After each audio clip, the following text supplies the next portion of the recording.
impasse today. President Obama will host a meeting of top congressional leaders tonight at 5:30 at the White House. Among those to be in attendance, top Senate Democrat Nevada's Harry Reid, who is speaking now. Let's listen in. Coming to us from the other side of the Capitol.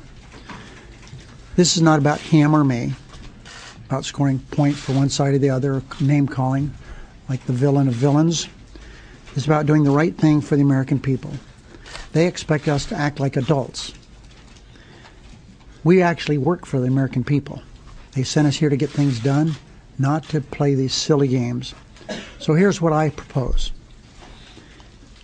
He's sitting on a bill that would reopen the government right now. This bill would pass in a matter of minutes if he just let Democrats and Republicans vote.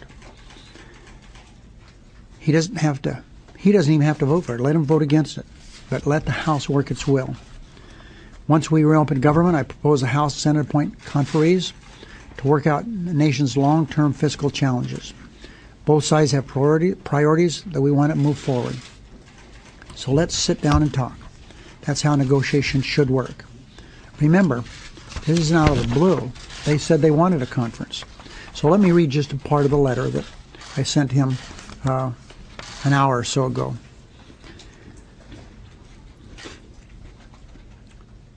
Now we find ourselves at loggerheads. There needs to be a path forward to reopen government and protect our economy. This is a communication to you offering a sensible, reasonable compromise. Before the House, you have a Senate-passed measure to reopen government, funded at the level the House chose in its own legislation. I propose you allow the joint resolution to pass, reopening government. And I commit to name conferees to a budget conference as soon as the government opens. That conference can discuss the important fiscal issues facing our nation. You and your colleagues have repeatedly cited these fiscal issues as things on which you need to work. This conference would be an appropriate place to have those discussions where participants could raise whatever proposals, such as tax reform, health care, agriculture, and certainly discretionary spending like veterans, national parks, NIH, they felt appropriate. Hope that we can work together in this fashion. Together we can end this government shutdown, work to address important fiscal issues facing our nation. I look forward to hearing from you soon. He can characterize the conversation between the two of us, but it was a cordial conversation. Senator Durbin?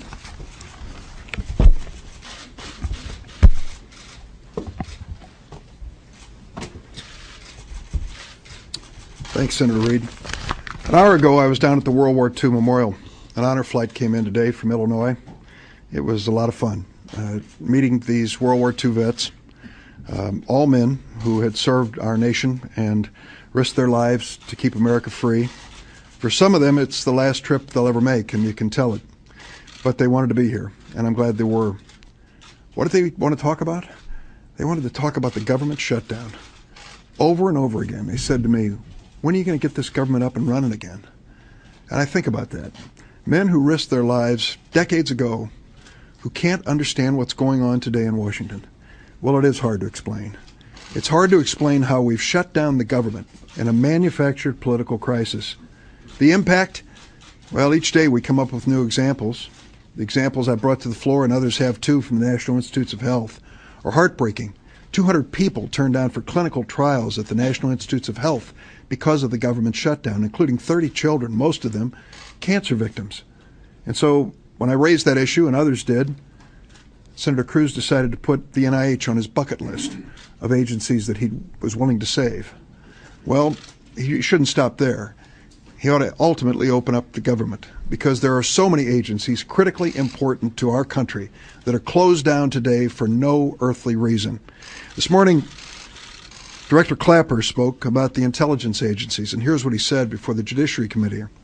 Each day goes by, the impact and jeopardy to the safety and security of this country will increase. Over 70% of our civilian employees in the intelligence agency have been furloughed. Men and women charged with the responsibility of stopping the next 9/11 are sitting at home.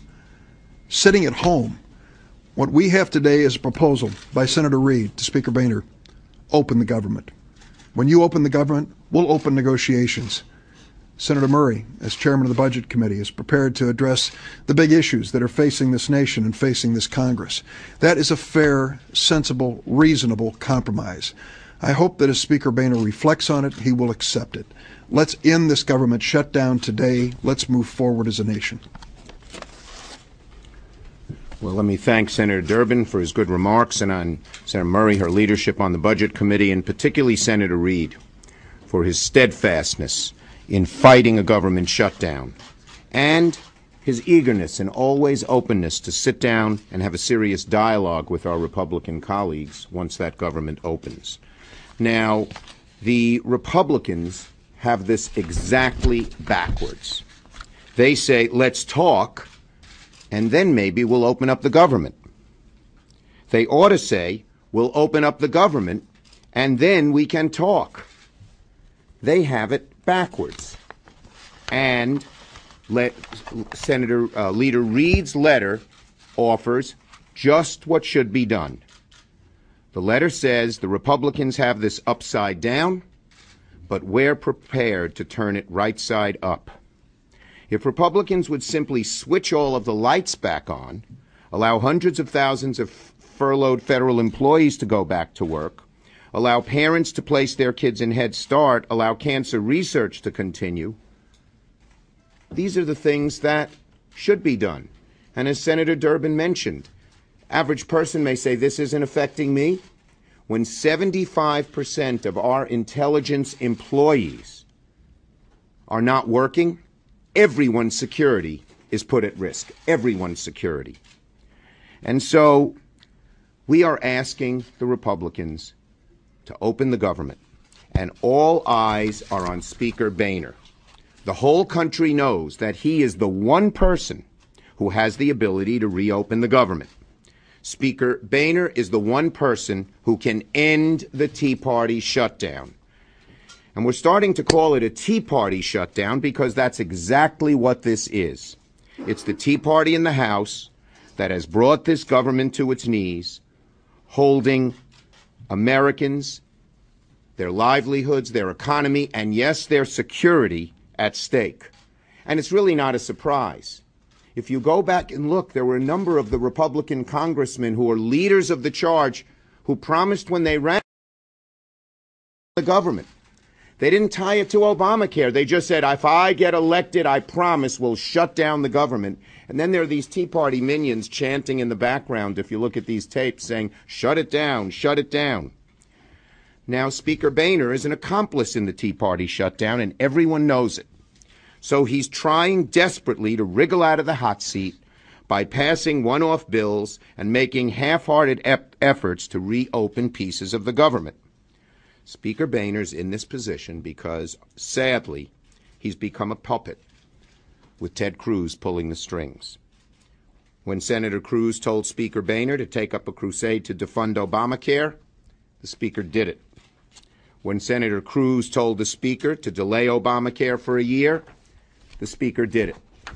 And when the Speaker told the House to pass piecemeal bills in a cynical attempt to pit important programs against each other, the Speaker is now trying to do that.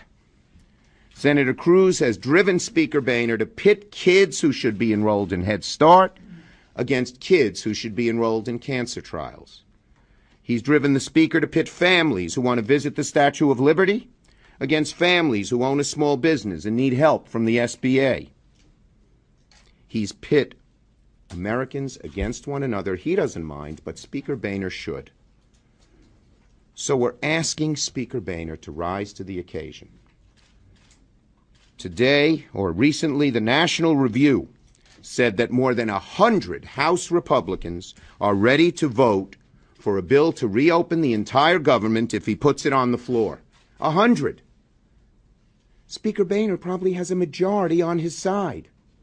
Why can't he show the strength to resist the Tea Party minions who he knows is wrong and open up the government? So we ask Speaker Boehner to seriously consider Leader Reid's letter. Open the government, and we will sit down and talk. Open the government, and we will have a budget conference. You've rejected it 18 times here in the Senate, but maybe the 19th will be the charm under Patty Murray's leadership.